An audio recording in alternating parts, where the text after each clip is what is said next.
আসসালামু আলাইকুম, কেমন আছেন সবাই? আশা করি সবাই ভালো আছেন। আজকে আপনাদের মাঝে নিয়ে এলাম নতুন একটি টিউটোরিয়াল। আমাদের এই টিউটোরিয়ালের আজকের বিষয় হচ্ছে কুশি কাটার গ্লাসমেট। এটি তৈরি করার জন্য আমি ব্যবহার করেছি মালাইকট সুতা। মালাইকট সুতা নিয়েছি 2 কালারের, হোয়াইট এবং মেরুন। এছাড়া নিয়েছি 1.5 mm হুক, 1.5 mm হুক নিয়েছি। এছাড়া আমাদের লাগবে সিজার। চলুন দেরি না করে আজকে টিউটোরিয়াল আমরা শুরু করি। তো প্রথমেই আমরা হোয়াইট সুতোটার কাজ করব। তো হোয়াইট সুতোটা আমরা প্রথমে একটা ম্যাজিক রিং করে নিব। তো ম্যাজিক রিং কিভাবে করতে হয় এর আগের ভিডিওগুলোতে আমি দেখিয়েছি, তবুও আবার দেখিয়ে দিচ্ছি।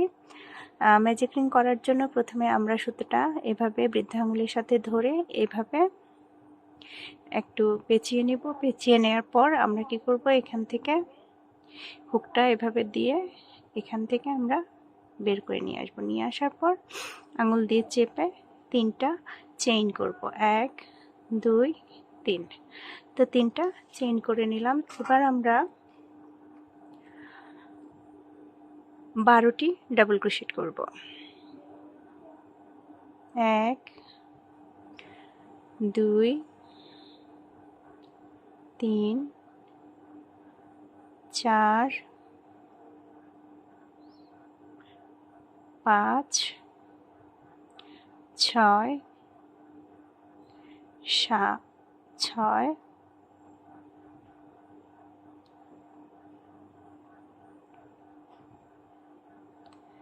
7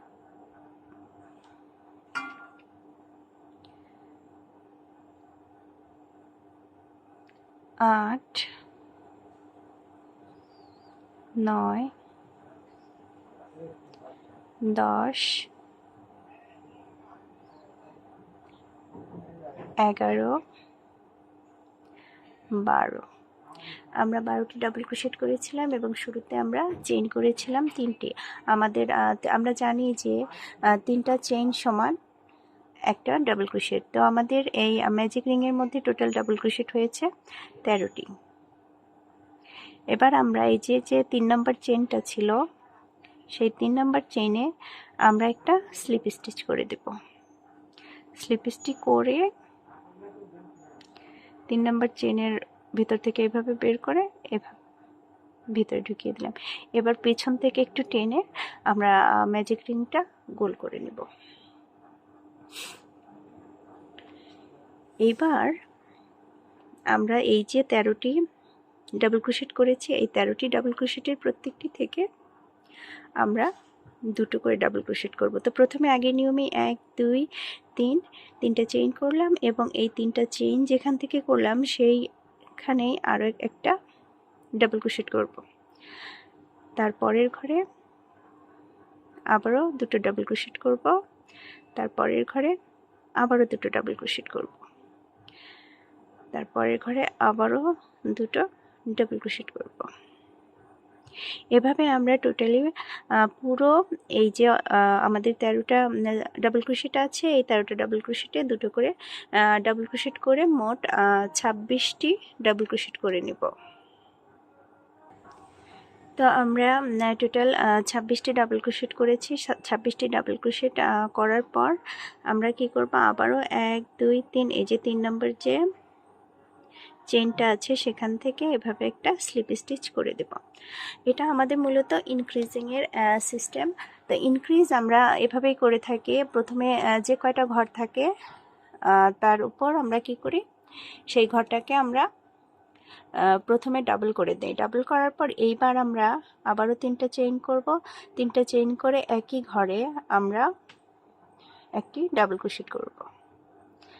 তো ডাবল ক্রোশেট করলাম। ডাবল ক্রোশেট করার পর আমাদের যে সেকেন্ড যে ডাবল ক্রোশেট আছে সেখানে আমরা একটা ডাবল ক্রোশেট করব। তারপরের যে ডাবল ক্রোশেট আছে সেখানে আমরা 2টো ডাবল ক্রোশেট করব একই ঘরে। তারপরের যে ঘরটা আছে সেখানে আমরা একটা ডাবল ক্রোশেট করব। এবার আমাদের যে এই পরের ঘরটা আছে সেখানে আমরা দুটো ডাবল ক্রোশেট করব। মানে আমাদের এই লাইনটা হবে একটা ডাবল ক্রোশেটে দুটো ডাবল ক্রোশেট, তারপরের ঘরটাতে একটা ডাবল ক্রোশেট, তারপরে দুটো ডাবল ক্রোশেট, তারপরে একটা ডাবল ক্রোশেট, তারপর দুটো ডাবল ক্রোশেট, তারপর একটা ডাবল ক্রোশেট। এভাবেই আমরা পুরো লাইনটা ঘুরে আসব। তো আমরা পুরো রাউন্ড এভাবেই ঘুরে এসেছি। দুটো ডাবল ক্রোশেট, একটা ডাবল ক্রোশেট, তারপর দুটো ডাবল ক্রোশেট, তারপরের ঘরে একটা ডাবল ক্রোশেট, এভাবেই কিন্তু আমরা পুরো ঘরটা ঘুরে এসেছি। তো ঘরটা ঘুরে আসার পর এখন আমরা আবারও স্লিপ স্টিচ করে দেব 3 নম্বর চেইনে। এই যে 3 নম্বর চেইন, এখানে আমরা একটা স্লিপ স্টিচ করে দেব। এখন প্লেসমেন্টটা যদি আমরা আরও বড় বানাতে চাই তাহলে আমরা কি করব, যে এরপরে আমরা আরও একটা লাইন করে দেব। সেই লাইনটা হবে এরকম যে হলো প্রথমে দুটো ডাবল ক্রোশেট, তারপর দুই ঘরে একটা একটা করে ডাবল ক্রোশেট হবে, তারপর আবার দুটো, পরের ঘরে দুটো ডাবল ক্রোশেট একই ঘরে হবে, এবং এরপরে ঘরে আবারও দুটো ডাবল ক্রোশেট একটা একটা ঘরে একটা একটা করে হবে। এভাবে আমরা ইনক্রিজ করে নেব। ইনক্রিজ করার পর তারপর আমরা সুতাটা কি করব, কাট করে দেব। তো সুতাটা কাট করে দিয়ে আমরা এখন অন্য আরেকটি কালার দিয়ে কাজ করব। তো অন্য একটি কালার দিয়ে কাজ করার জন্য আমরা এখানে মেরুন কালার নিয়েছি। আপনারা আপনাদের ইচ্ছে মতো যে কোনো কালার নিতে পারেন। তো এভাবে আমরা এখানে ধরব। ধরার পর এই যে এই অংশটা থেকে আমরা এই সুতোটা এইভাবে একটা প্যাচ দিয়ে বের করে নিয়ে আসবো। এবার যে হোয়াইট সুতাটা আছে এটা এভাবে টেনে দিব। টেনে দেওয়ার পর আমরা কি করব, চারটা চেইন নিব। 1 2 3 4।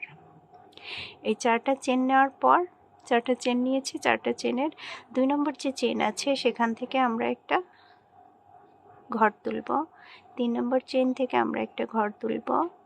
4 নম্বর চেন থেকে আমরা একটা ঘর তুলব। আমার এখানে হুকে 1 2 3 4 চারটা ঘর হয়েছে।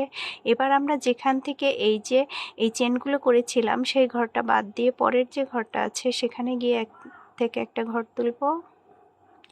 তারপরের যে ঘরটা আছে সেখানে গিয়ে আরেকটা ঘর তুলব। তো আমার হুকে এখন 1 2 3 4 5 6 ছয়টা ঘর রয়েছে। তো এই 6টা ঘর আমি কি করব, একসাথে এভাবে ছেড়ে দেব। ছেড়ে দেওয়ার পর 1 2 দুটো চেন নিব। দুটো চেন নেওয়ার পর এই যে 2 নম্বর যে ঘর আছে এখান থেকে একটা ঘর তুলব। এই ফাঁকা অংশটা দেখতে পাচ্ছেন, এখান থেকে একটা ঘর তুলব। এখানে যে একটা সুতো আছে, এই যে মেরুন কালার সুতো, এখান থেকে একটা ঘর তুলব। এবং এটা যে চেইন স্পেসের মাঝে ছিল সেই চেইন স্পেস থেকে আমরা কি করব, একটা ঘর তুলব। এবং পরে একটা চেইন স্পেসে যে ডাবল ক্রোশেটের যে চেইন স্পেসটা দেখতে পাচ্ছেন এখান থেকে আরেকটা ঘর তুলব। 1 2 3 4 5 6 আবার আমাদের 6টি ঘর হয়ে গিয়েছে হুকে। তো আমরা এটাকে আবারও ছেড়ে দিব। ছেড়ে দেওয়ার পর আবারও 1 2 দুটো চেইন নিব। দুটো চেইন নেওয়ার পর এবার আবারও এই যে 2 নম্বর চেইন থেকে একটা ঘর তুলব। এই ফাঁকা অংশটা থেকে একটা ঘর তুলব। এখানে যে সুতোটা আছে সেখান থেকে একটা ঘর তুলব। এই ঘরের মাঝে থেকে একটা ঘর তুলব এবং পরবর্তী একটা ঘর থেকে আরেকটা ঘর তুলব। তো টোটাল 1 2 3 4 5 6 এই 6টা ঘর আবারও আমি একসাথে ছেড়ে দেব। ছেড়ে দেওয়ার পর আবারও আমি 1 2 দুটো চেইন করব। চেইন করার পর 2 নম্বর ঘরে একইভাবে তুলব। এই ফাঁকার মাঝ থেকে আরেকটি ঘর তুলব। এই যে সুতা, এই সুতার মধ্যে থেকে একটা ঘর তুলব। এই ঘরের মধ্যে থেকে একটা ঘর তুলব এবং তারপর আবার সামনের একটা ঘর নিয়ে মোট আমাদের 6টা ঘর হবে। 6টা ঘরকে একবারে ছেড়ে দেব। ছেড়ে দেওয়ার পর আবারও 1 2 দুটো চেইন করব। এভাবে আমরা পুরো অংশটা ঘুরে আসব। আমরা প্রায় কাছাকাছি চলে এসেছি। এখানে শুধু আমাদের এখানে একটা ঘর বাকি আছে। তো আমরা আগের নিয়মে একই কাজ করব। এখানে দুটো চেইন নিব, 1 দুটো চেইন নেওয়ার পর এখান থেকে একটা ঘর তুলবো, এই ফাঁকার মাঝখান থেকে একটা ঘর তুলবো, এই সুতার মাঝখান থেকে একটা ঘর তুলবো, এই ঘরের মাঝখান থেকে একটা ঘর তুলবো এবং এখান থেকে আরেকটা ঘর তুলবো। তোলার পর সবগুলো লুপ একবারে ছেড়ে দেব। ছেড়ে দেওয়ার পর 1 2 দুটো চেইন করব। এখনো কিন্তু আমাদের এই যে চেইনের যে ঘরটা আমাদের মনে আছে কি, সেটা কিন্তু আমাদের ফাঁকা ছিল।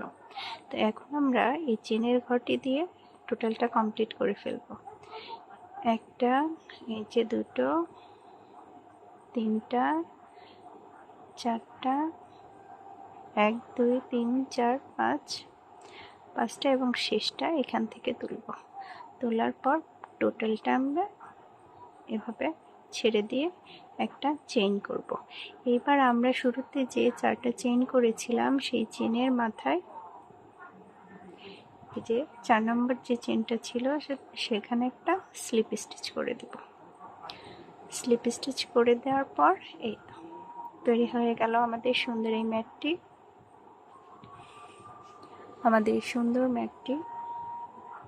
তো যারা কুশি কাটার কাজ জানেন না তাদের যদি এই ম্যাটটি ভালো লেগে থাকে তাহলে আমাদের যে ফেসবুক পেজ আছে কুরুশের কাজ, সেখানে গিয়ে অর্ডার করতে পারেন। আমি ডিসক্রিপশন বক্সে লিঙ্কটা দিয়ে দিব।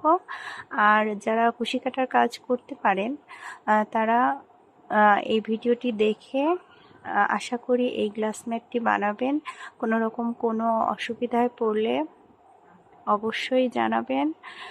ভালো লাগলে লাইক কমেন্ট শেয়ার করবেন আর অবশ্যই আমার চ্যানেলটিকে সাবস্ক্রাইব করবেন।